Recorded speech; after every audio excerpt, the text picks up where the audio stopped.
Hello, everyone. Welcome to Grounding Down.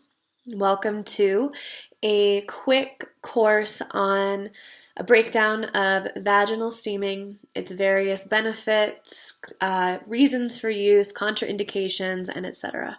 My name is Morgan. I'll be holding this space for you. Thank you so much for being here.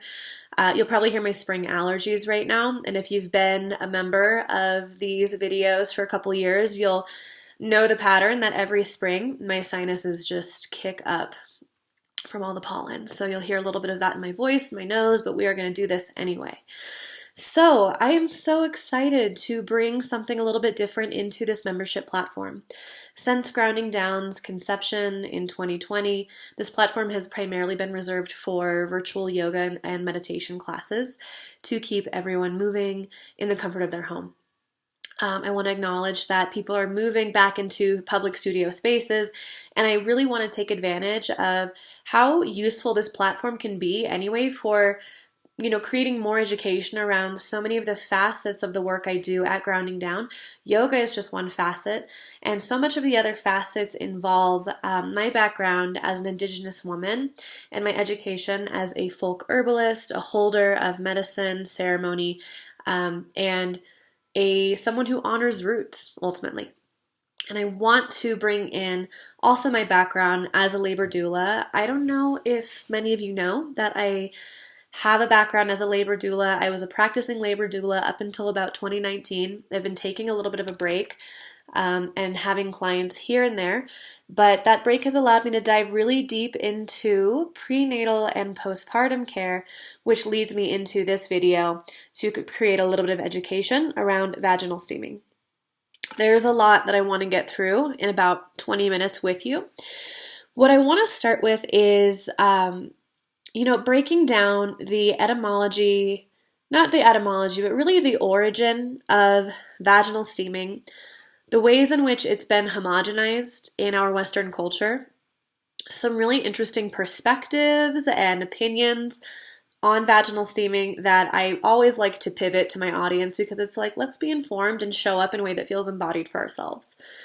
I'll get into various benefits, reasons, and contraindications around vaginal steaming, as well as a really quick rundown on how to set up your own vaginal steam. So what I want to start talking about to begin with is this really interesting philosophy around vaginal steaming. And you might be more familiar with yoni steaming. That term is yoni steaming. I did a little bit of research, and I'm not an expert in this obviously, but from what I gleaned from my research, there isn't one single origin point for vaginal steaming. There is a lot of research that suggests vaginal steaming came from parts of Korea.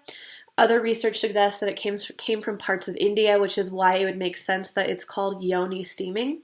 Yoni is a Hindu word meaning temple, alcove, sacred space, or womb. And so yoni steam has really been the homogenized term that's integrated in our Western culture. That's what we know to be yoni steaming, which I find fascinating. So there really isn't like a pure lineage that we can extract at this time in human history around where yoni steaming came from, where vaginal steaming came from. I think that's strategic. This is a practice for traditional womb holders, and so much of the medicine, wisdom, education, and literature that came from womb holders in history has been exterminated or made very, very, very hard to excavate. So for me, it checks out and makes sense that it's hard to pinpoint where exactly on planet Earth this practice came from.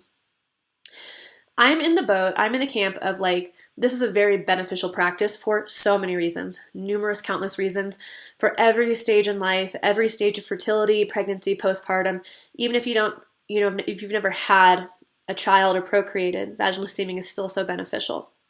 There is this other side, this other perspective of vaginal steaming that sees it as an injustice to the womb holding form. And I want to bring in this concept called purity culture. I don't know if you've heard of purity culture. It is essentially this ideology that's really prevalent in the Western world that talks about purity as something to model yourself off of, purity as something to orient your goals around, to seek out and sought out for yourself. We see language around purity culture like cleanses, purification, detoxification, clean, clear, words like that. So, you might start to really hear these words in the wellness spaces that you frequent, such as, oh, I'm doing a juice cleanse, or let's have a nice cleansing yoga practice, or this is a purifying breathwork practice, or let's, detox or decondition our ancestral roots. It's really prevalent, and even I am still trying to detox myself from purity culture. But the interesting thing about purity culture and where it intersects with vaginal steaming is that there's a very specific community of feminists that believe this is misogynistic, that we should feel the need to steam or clean our vaginas. There's a lot there, for sure. I will say and agree that your vagina and your reproductive system is a self-sustaining, self-regulating, self-cleaning system. It doesn't need to be cleaned, and we see all that BS with like the fragrance stuff for our reproductive organs and like the things that are meant to like make them smell like blossoms. They're not supposed to smell like blossoms, you guys. So there is that very specific approach to vaginal steaming that says we don't even need to be doing that. That's a misogynistic, that's a practice rooted in misogyny, whether that is perpetuated by males or females or people who have wombs or don't have wombs. It's not necessary.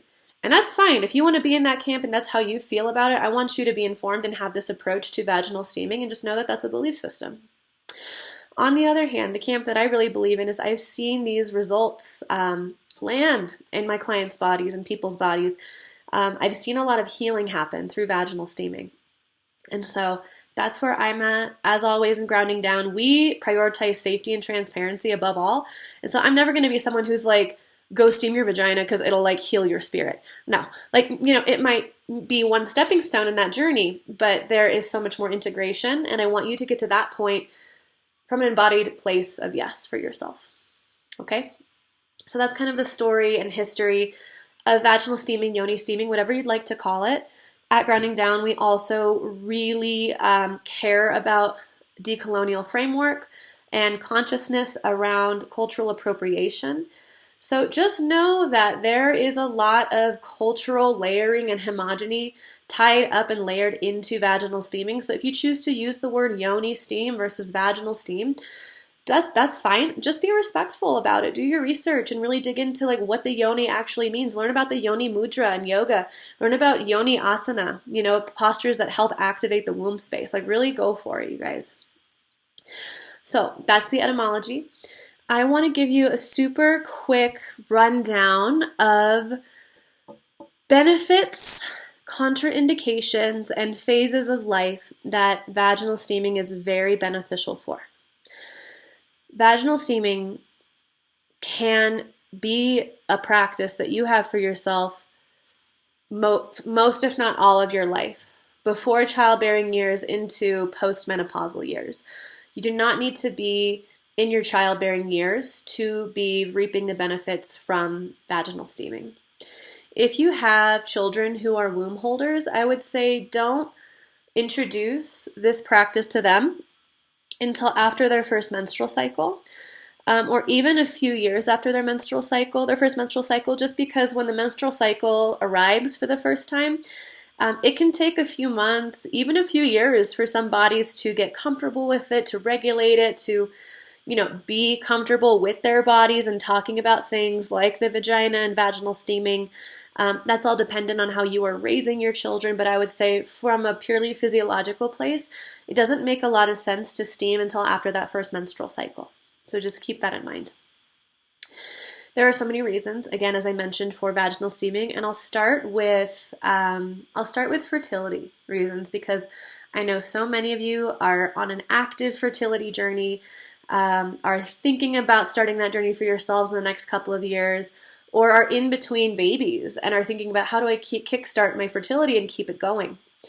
So if we're going to talk about fertility, I'm going to talk about it in the context of charting your cycle, especially if you are actively really doing the math and measuring and getting the education around your cycle to get pregnant at an optimal time. For fertility, it makes most sense to vaginally steam the week of your pre-ovulation phase, which is your follicular phase. And this is because vaginal steaming has a way of, the warm vapor from the herbs and the water has a way of softening the vaginal tissue, relaxing the birth canal, and softening the cervix to open up a little bit, which is where you want the cervix to be, especially if you're trying to get pregnant, so it's available for all the goods to get up in there, right? So I would say for your follicular phase, which is, anywhere between day 10 to 14, depending on, your bio-individual cycle, steam 1 to 2 times. I would start once, especially if you're new to steaming, and then twice if you're familiar and you're really in this process of like calling in this pregnancy. And if you're on a fertility journey, there is a time not to steam. If you are scheduling intercourse around your ovulation, do not steam in post-ovulation into your menstrual cycle. So if you want to look at your cycle as like this amount of time, this like 4 or 5 weeks, 4.5 weeks, you'll want to steam right here. Pre-ovulation, follicular phase, open up, and then just like don't steam until the first day, until your period's over, until you're back in that follicular cycle. And there's a reason for that. The steam can actually fry the sperm after you've had intercourse. So say you have intercourse and you want to go steam. It's a little counterintuitive for the body because now your reproductive system is in the business of like bringing all of that, sperm up into the body. Steam can actually open the cervix up and not only like zap and kill the sperm, but actually make it harder for them to get up into the uterus. So I would say steam pre-ovulation and then just let the magic happen until you're back in your follicular phase 3 weeks later. If you are not on a fertility journey right now, but you just want to start steaming for your pelvic health, connecting to your sacral chakra, your creative center, there are times to steam and not to steam. Because you're not trying to get pregnant, you have a lot of more flexibility around when you want to steam and when that's going to feel good for your body. You can steam follicular phase, which is the phase once you're done bleeding, into your ovulation, and into your luteal phase, which is that time right before your period. So there's like 3 whole weeks there that you can pick and choose, and this is where it gets really beautiful because you can start to link your steams to the moon cycle. Say you want to have a release ceremony, and so you plan your steam around the new moon, which is a really, really nice time to set intentions, to release, and to let go. You can also plan your steams around the full moon if you're doing, allergies. If you're doing things like manifestation magic or intention setting, that can be really, really powerful. In the physiological sense, vaginal steaming is really beneficial for PMS and premenstrual cramps. So cramping you get maybe 2 days before your period. Once you start menstruating, do not steam. And there's a reason for that. Steam in the vaginal area and in the pelvic area creates circulation. And so when you're already bleeding and there's an excess, or rather a surplus of circulation, there have been instances known where steaming on the period can actually create too strong of a flow, too quick of a flow, and too much blood leaving your body at once. When the body's menstruating, it's smarter than we are. So we really just need to give it what it needs and let it do its thing without interrupting with the steam. Steam is beneficial medicine to set yourself up for a peaceful menstrual cycle, but once you start bleeding, leave it alone and wait till you're done bleeding to start steaming again. A couple of contraindications for steaming here. There are times where you absolutely do not want to steam, and that is if you're pregnant, especially first and second trimester. That's not to say it's cool to steam in third trimester, because inherently steam softens the cervix and heat can actually agitate the baby or even prematurely open and efface the cervix, which is not good for early labor. We don't want to go into labor earlier than we need to, and sometimes steam can exacerbate that process. But if you're thinking, early trimester 1, trimester 2, the margins are so slim on this, but why take a chance? There are a few correlated cases of early miscarriage and vaginal steaming. And if you think about it physiologically, steam opens the cervix. It tells the womb, I'm ready to be implanted. But if the womb is already implanted, there's a possibility or likelihood that something could happen like that, such as an early term miscarriage. So just don't even play with fire right there. If you have an IUD, this is a little different because you'll see people having different opinions on this, and really it is up to you. And, if you have a good relationship with your care provider or gynecologist, this is worth a conversation with them. As I said, steam can open up the cervix and really soften it. And so if you have your IUD right there, there's a possibility that it can kind of get put into a precarious situation or position where it's like halfway in, halfway out. It might even come down a little bit or fall all the way out. I personally have never had an IUD, but I do know that the implantation process of an IUD can be unpleasant. So if you love your IUD, if you're vibing with your IUD and you don't want to mess with it, I would say there are other practices you can do to engage with your womb and your pelvic space that don't involve steaming. It is very deeply dependent on the depth of your vaginal canal. So some of us have really deep pelvic highways, right? And so steaming might not be as much of an issue. Many of us have like short to like medium sized pelvic highways, and so steaming can be a little bit more precarious for the IUD. It's just something to think about. Have an honest conversation with your care provider around it. I'm not going to tell you what or what not to do with your bodies if you're choosing to have an IUD in your body. I'm not a licensed physician, so I have no grounds to talk to you about that or make advice around that. What else? Steaming is very, very good for premenopausal and menopausal women as far as hot flashes go. And this is kind of digging more into the science of Ayurveda, which is a sister science to yoga. It comes from India. And Ayurveda has really interesting instances where two similars create an opposite effect, right? So it's almost like two negatives make a positive.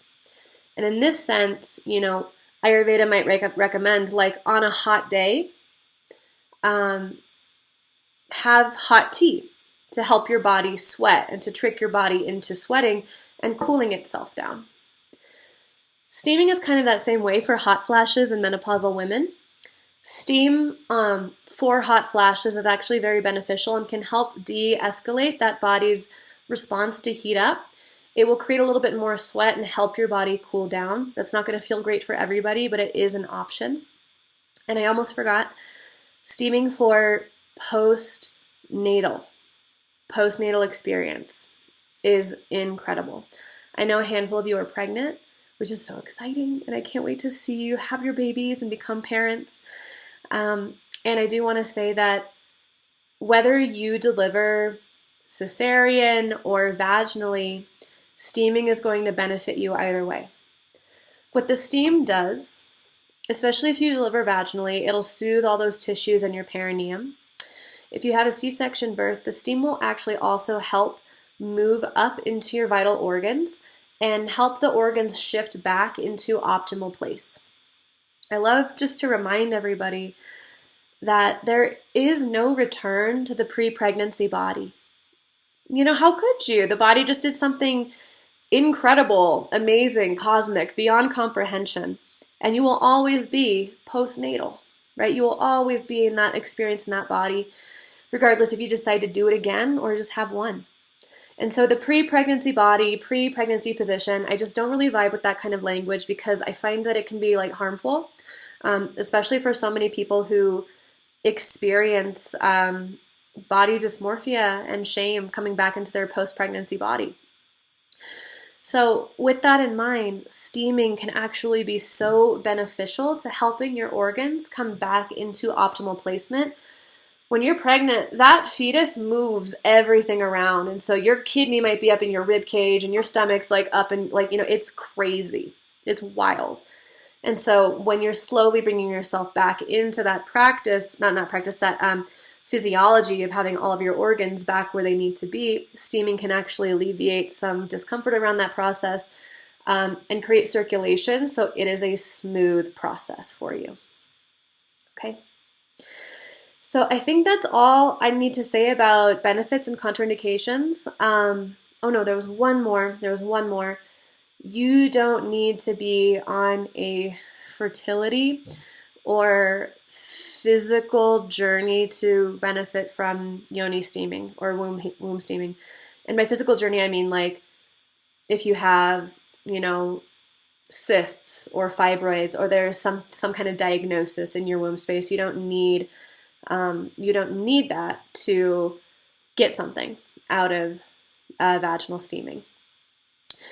If you have endured or survived any kind of pelvic trauma, vaginal steaming is really helpful. And this trauma there's a broad spectrum of trauma.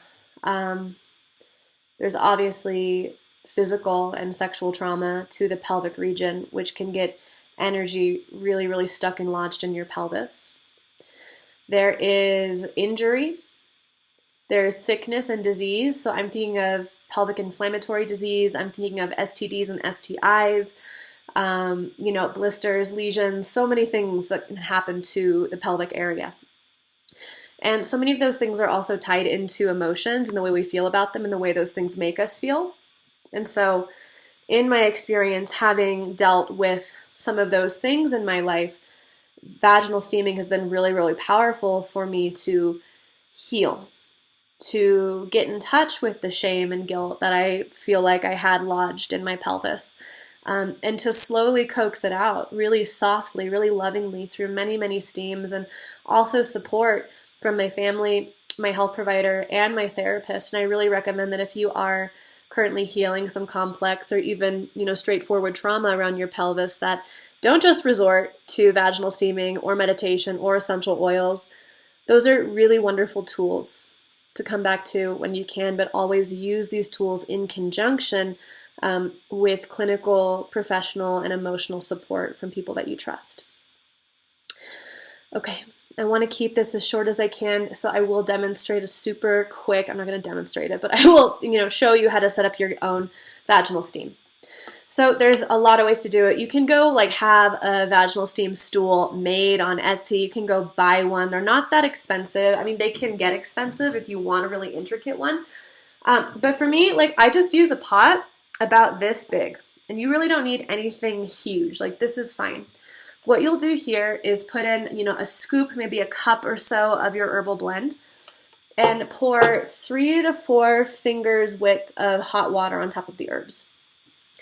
You don't need a ton of water, because if you think about it, filling this pot halfway or all the way up with boiling hot water, that's going to create a tremendous amount of steam and heat that will not be comfortable, let alone safe, for you to expose your vagina to. Right? Because those tissues are mucous membranes, they will burn really easily.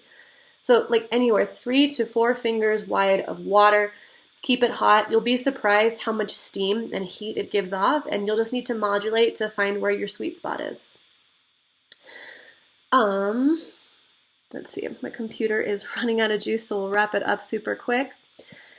Wrap your towels, 2 towels around the rim of your pot. Kneel over the pot, take a seat, and breathe deep. This is a great time to enjoy hot tea, to light candles, to turn the lights out, to journal or pull tarot cards. If you don't have a safe, quiet space for you to do that for yourself, you can put this in your toilet bowl. Clean the toilet first, obviously.